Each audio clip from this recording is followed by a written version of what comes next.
Believe it or not, boys and girls, the doctor is back in the house. He is the one, the only, the man who is more scary than Halloween. He is the big Dr. B, Dr. Ben Quest. Hi, Ben. Jack. How are you? I'm good. I'm quiet as always, as you can tell. Yeah, you're very subdued today. I've missed you. I've missed you terribly. Yeah, I can tell. I have. How are you? Really good. Really good. Yeah, been a little busy lately, but yeah, things are going well. Things are going Excellent. well. October's a big month. The seasons are changing. You got new programs going on at the gym. Is there anything in particular you wanted to cover health-wise, Ben? I have a couple of questions. I did have a topic today that I thought we could discuss a little bit, which is regarding supplementation, supplements, and supplement safety. Okay. Is a kind of a hot button topic. I have some very strong feelings on it, and there's been a lot of stuff in the news lately about like lead and protein powder and stuff. But I wanted to talk a little bit about that. I also want to talk about a special that we're running at the Health Club in our Grafton location. It is our best special of the year for personal training. So it's our spooky special. So it happens right around October 31st, Halloween. Okay. And it is 1/3 off of personal training. So it's a very good one. So if any of your listeners are thinking about hiring a trainer or want to consider working with a trainer, now is the time to do it, because you get basically you buy 10 sessions, you get 3 sessions free. Okay. So it's a really fantastic special. It is a fantastic special. So it's 13 sessions. Is that typically like once a week, Ben? How does that work for somebody? Is there a typical, or do you work it around? How does that work? Well, with one-on-one personal training, which is my favorite, that's what I typically have done over the years with people. It's basically set around what the client's needs are. So it could be anything from I'm working with a trainer once a month just to kind of design a plan for me for the next month, to some people work trainers 3 times a week. So it really is personalized to the needs of the customer, which is one of the things that's so cool about one-on-one personal training versus large group training like boot camp style things where it's not really customized as much. Right. Very cool. And I will say I love your team of trainers. You have such there's a group, all different kinds of personalities too, I would say. So I would think it would be hard to not find someone who fits what you like, how you like, the style you like. They really do a great job. I see them in there all the time. We have different people of all ages too. Huge team of trainers. We have, it's getting darn near 40 trainers that work between the Form and Fitness locations, and they're fantastic. Wow. All different age ranges represented, gender represented, and then different specialties and skill sets that different trainers have. So, like you said, and really my job as the owner is I try to match the customer's needs to the right trainer. So I kind of facilitate that a little bit. Yeah, I bet. I was wondering how you did that, because you got such a wide range of people to offer, which is great. Yep. When so you said that's October? It starts October 3rd. So it's like the final 3 days of October. So whatever that is, the 28th through the 3rd. I know 31st is a Friday this year. Yep. Friday's the last day of it. And it kind of culminates, and as soon as the spooky special, as soon as Halloween's gone, the special's gone. So the special's gone too. One time a year, it's actually our biggest sale of the year. I cannot believe how many of these packages we sell. We sell hundreds and hundreds of them. So it's when we first ran the special, I'm like, oh, maybe someone will buy that, and it's like now it's like, holy smokes, that's our biggest special event of the year. Is that people come buying them from all over the place. Very cool. And it's at the Grafton location. You're located like tucked behind Grafton High School, I would say. Is it correct? You can see it from Highway 60, but we're kind of right next to the Grafton High School, and then additionally right next to Best Friends Veterinarian. So other neighbor here. Great stuff going on. Very cool. And you have you're very attuned to the women's defense and women's causes this month. I saw for October both breast cancer and domestic abuse, and being tuned into that. So that's very cool too. You had a walk last week for that. Very, very well done, Ben. I'd almost think you're a good guy. Almost. I know. We try to do some good things here and there. But I think it's a pretty great thing to be focused on. And you know, so yeah, there's a lot of events going on in October surrounding around those topics. Yep. So yep, 100%. Cool. Okay. Well, let's get into supplementation. You called it. Is that what you? That's yeah. I just wanted to just talk a little bit with you. Just have a little honest dialogue about supplements. Like there's something that pretty much almost every American takes some supplements. One or two or three or 100 a day. It's very prevalent in our society that we pop these pills in our mouths, and we utilize them and, don't think two thoughts about it. But, I have, and I'm coming from a place of being someone who has taken supplements my entire, from like adolescence on. Like, I've been a supplement taker. I started taking creatine when I was about 15 years old. Like, I've been taking supplements for a long time. And, as I've gone through the time, eventually now I sell supplements at my stores. In addition to, I'm sold to by supplement companies all the time. Like, will you carry our line, or our line is special because of this? And like, and then as I'm getting older now, you see these cycles of different news stories and research studies that come out about supplements, and either their efficacy, meaning do they work or do they not work? And then their purity, are they contaminated? Do they have substances in there that maybe they shouldn't, and or do they not even have the substance that they say is in the supplement in there? Like, there have been multiple different, very good, well-documented studies where they've looked at a lot of different supplement companies, and like, they either have it mislabeled, meaning there's way more or way less of what they say there is in there, or it's not even there at all. So how can you as the consumer feel that you are getting a reputable supplement from somebody? And so I just wanted to kind of throw that out there today. What your thoughts are on it, and we can have a conversation about it. Well, I've got a bunch of them. So I take creatine, and I've taken that. I don't know. I think you recommended it years ago, and I have been doing it, the mono whatever powder. Yep. I don't think I take anything else that as a supplement. But I'm going to ask you about, do you consider protein powder a supplement? Is that Yeah, I still consider that a supplement. It's still kind of like in that supplement category, the powders, the pills, the herbs, all of that kind of stuff. And it just keeps coming back through, like, all these different, like they measured Consumer Reports, or somebody, it's in the news all over the place, measured, protein powders for lead content. And a couple of them came back really not quite so hot, like, where if you took this protein powder every day for 5 years, you could probably have some problems. And most people do their supplements on a daily basis. So there is even low levels of contaminants in the supplement. If it's done frequently enough, it could cause a problem. But, we're not taking protein powder to get lead, right? It's right.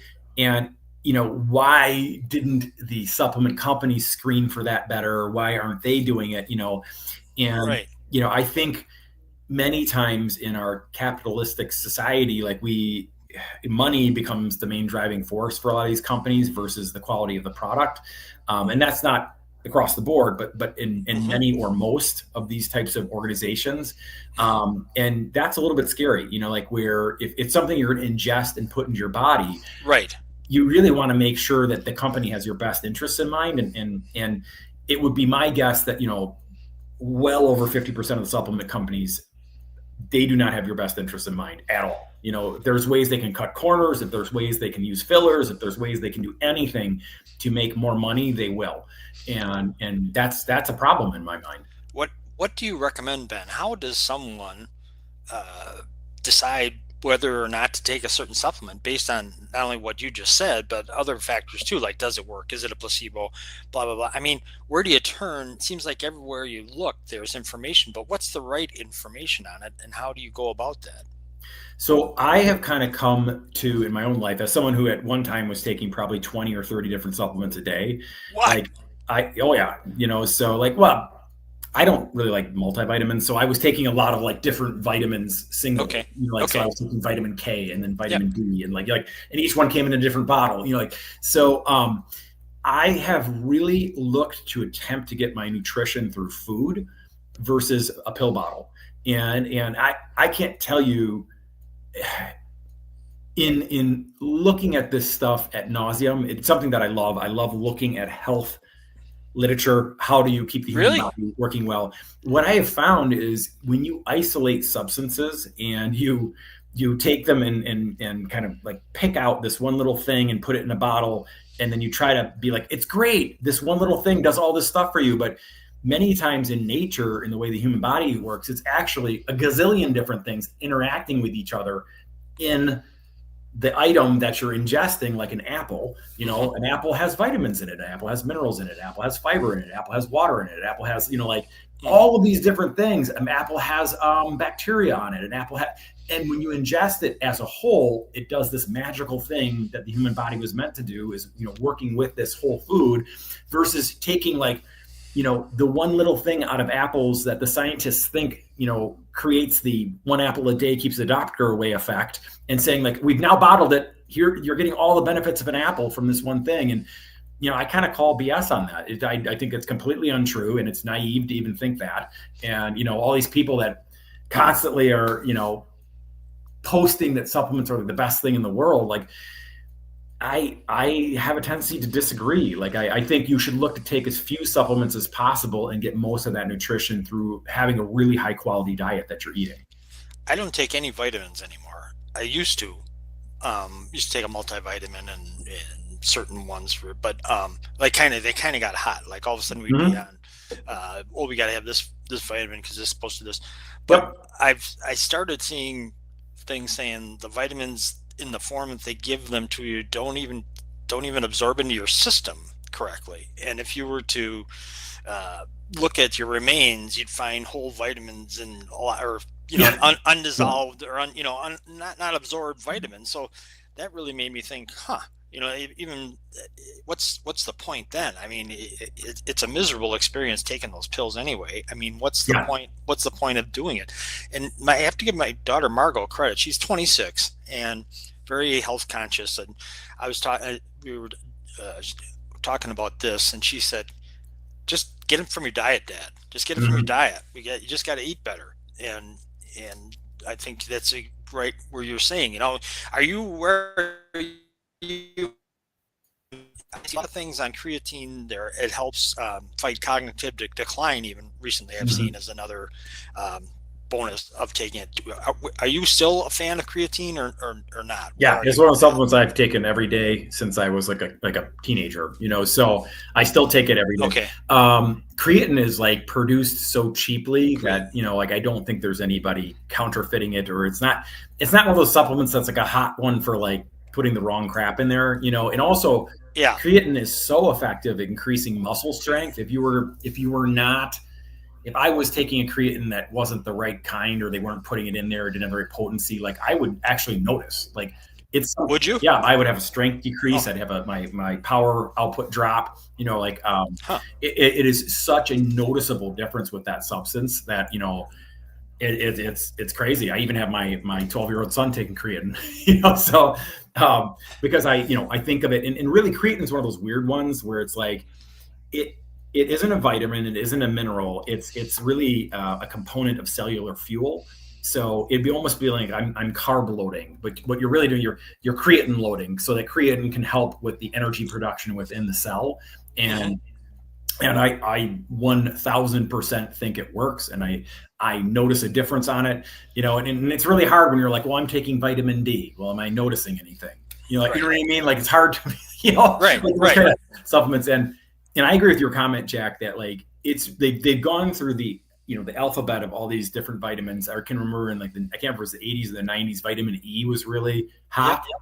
And then they're like, oh no, vitamin E gives you cancer. And then they're like, well, actually there's a ton of different forms of vitamin E. Like what one are you even talking about? Like there's a ton of them, and it, or like vitamin D, like was hot recently. Vitamin K is really hot now, but vitamin D still is kind of hot. And the doctors were, getting all jazzed about it, and talking about it. And, but I would argue that synthetically created vitamin D does not do the same thing for you ingesting it that sunlight hitting your skin creating this magical reaction that we have in our body that produces vitamin D. Mm-hmm. It doesn't do the same thing. I can guarantee you. I just know in my bones that does not, those two things do not equate to the same effect. What's another good example of that? I had another one in my head. I think it's gone now. Well, for the first time, I can't exactly recall the headline, but I saw vitamin C in the news recently. Mm-hmm. And it's, to me, I was like, whoa, last time I was really hearing about vitamin C was my childhood. Drink your orange juice, you get your vitamin C. So this stuff really does it seems to really cycle through. They almost like they want news stories, so they keep they'll promote one for a while, and then they'll dog that one, and it's the same thing with macronutrients. I almost think it's the same focus. Like when people focus on like these teeny little compounds, like a vitamin, or it's the same thing as focusing on like carbs, protein, and fat. People get like so wound up about it, and even my daughter, who's 14, she's talking a ton about like getting her protein macros. And I'm like, Campbell, you don't need to talk about that. That is completely irrelevant. Just focus on eating really healthy, good, whole foods, from the best sources that you can find, and protein will take care of itself. There's no need. The human body does not need extra protein from protein powder. It does not need any of that stuff.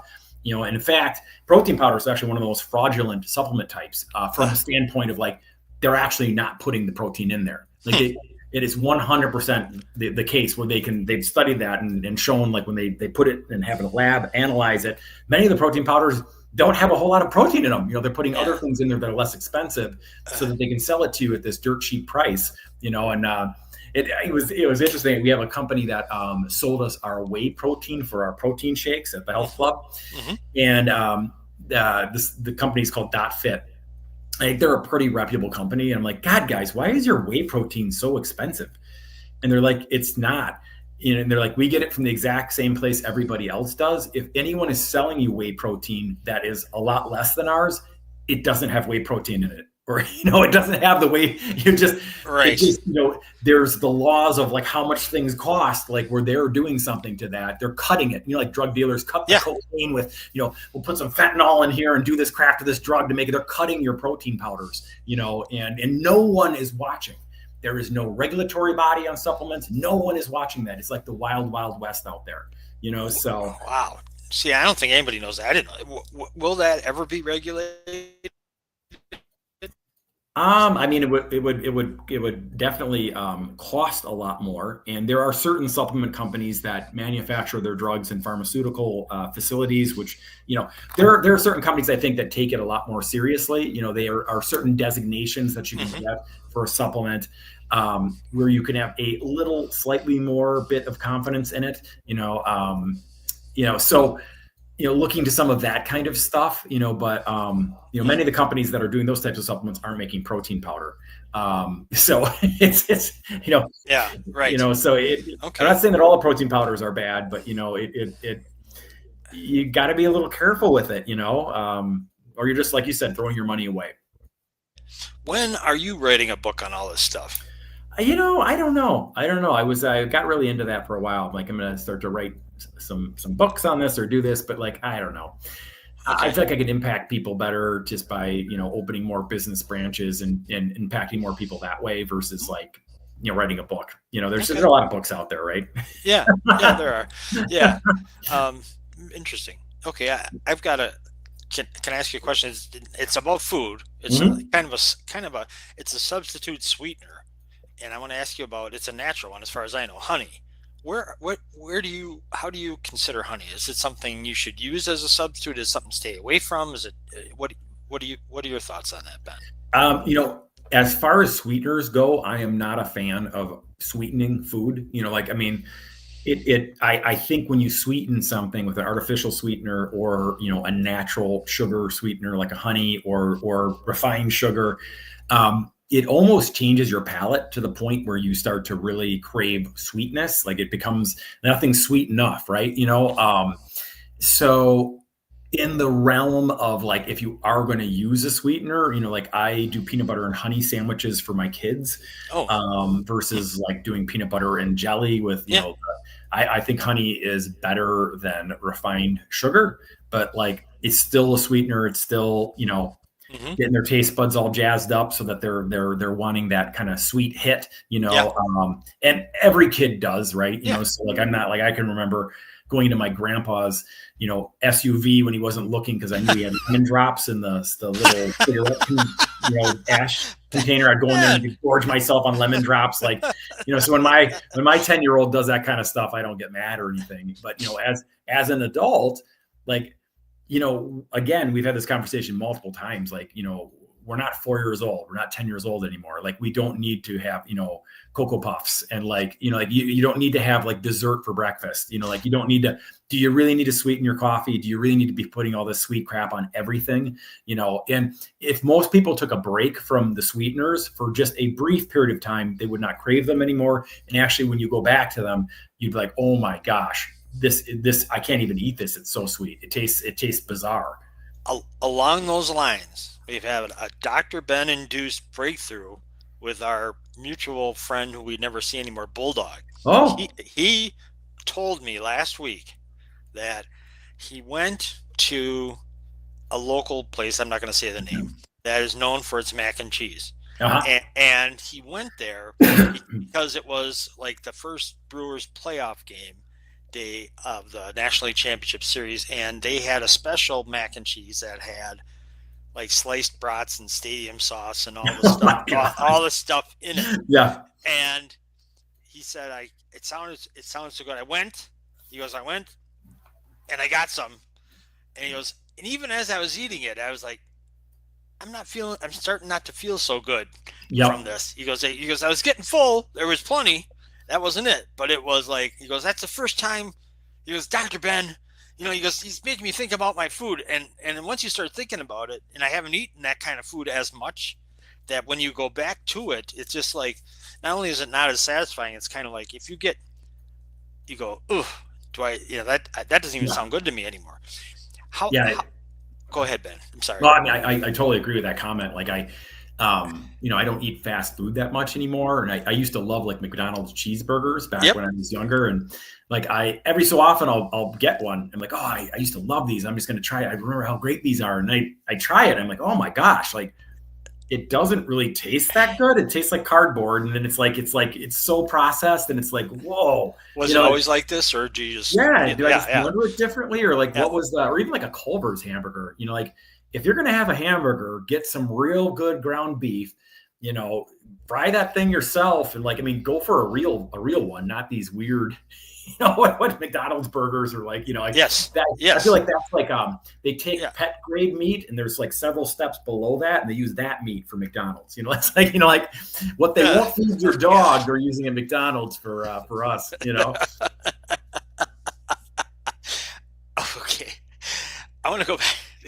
Okay, I want to go back to your sweetener thing. How long, Ben, would it take you, do you think, if you eliminated added sugars and all that stuff where you just said it changed your palate, after a while you wouldn't want to, is there, like, could you say try it for a week, 3 days, a month? Wow, is there a sweet spot, pun intended, that you would have to do that to notice a difference before you went back to it? I would think like a week would be, a week. Okay. And actually, that's one of the things many times I'll try when I'm trying to influence a client to get healthier. That might be one of the first things I do, where it's like, I'm not going to change anything about what you're eating. The only thing I would ask is that you don't eat anything for the next week, 2 weeks with added sugar. So, you turn the label over. If you see that it has added sugar, you put it back. And actually you would eliminate 90% of processed foods if you would do just that one little thing. And then you got to start to look at, okay, well, now I'm going to have an apple, or I'm going to have I'm going to have eggs, or I'm going to have like things that have like 1 or 2 ingredients. Like they don't need to have 4,000 ingredients, but refined sugar is usually in almost every single processed food. But I would think it would happen pretty quickly. And it's one of the most powerful things you can do for your health is if you eliminate refined sugar out of your diet. Like it hands down, every successful eating strategy that's helped with health, that is one of the primary things. Human body's very malleable. It can take in lots of different types of eating strategies. What it can't take in is dead food. And it's a new term. This is Halloween season. So if your food is so far removed from where it ever was alive that it's been processed, everything good's been taken out, it's been stored for 3 months, it is so far from when it was like a living thing, that food is not good for you. You're eating dead food, and you will be a dead person a lot quicker if you keep doing it. So it's about getting rid of all that highly processed, food that's shelf stable for 5 years because there's so many chemicals in it. Like you should not be eating that. The human body is not designed for that. And that's what causes probably like 70% of the disease in America, if I had to guess.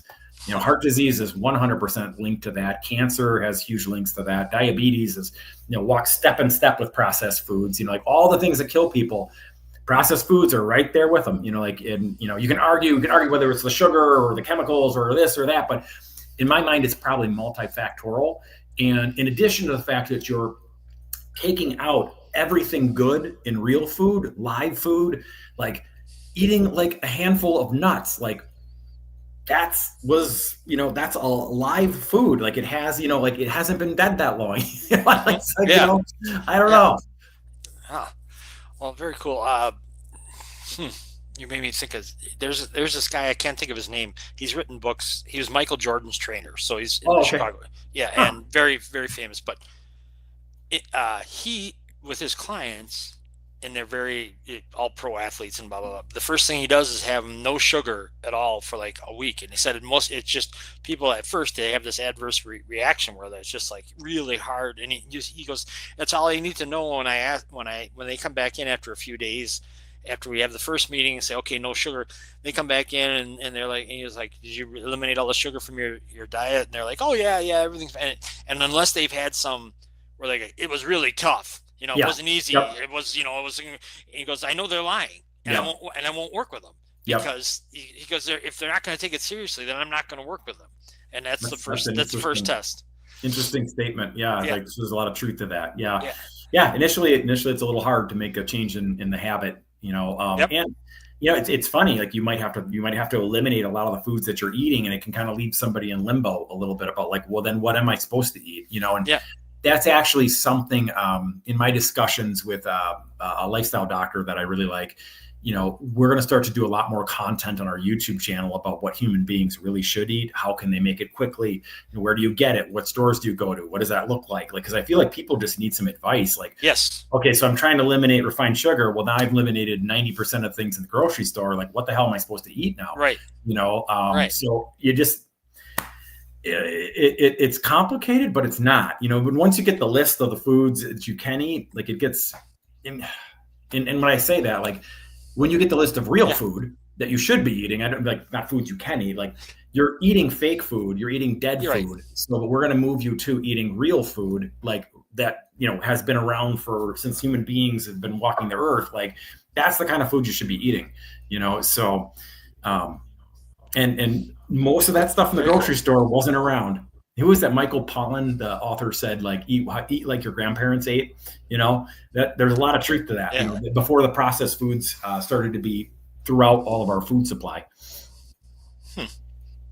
Very interesting. Okay, I know you got to go, but for next time, I'm just going to plant this seed. I have a friend. She's like, you got to ask Dr. Ben. She's a vegan, and she is really into it. Mm-hmm. But she says, I have an iron deficiency. How do I get iron in my diet? What does Dr. Ben recommend? And I know from what we were just talking about, probably not some iron supplements, probably some foods that are probably high in iron. So for the next time, give that some thought, because I think that's an important thing. I think Margot needs to know where iron is too, and all that kind of stuff. So is she vegan? No. Okay. No. But she's thinking about it. Do I get enough iron?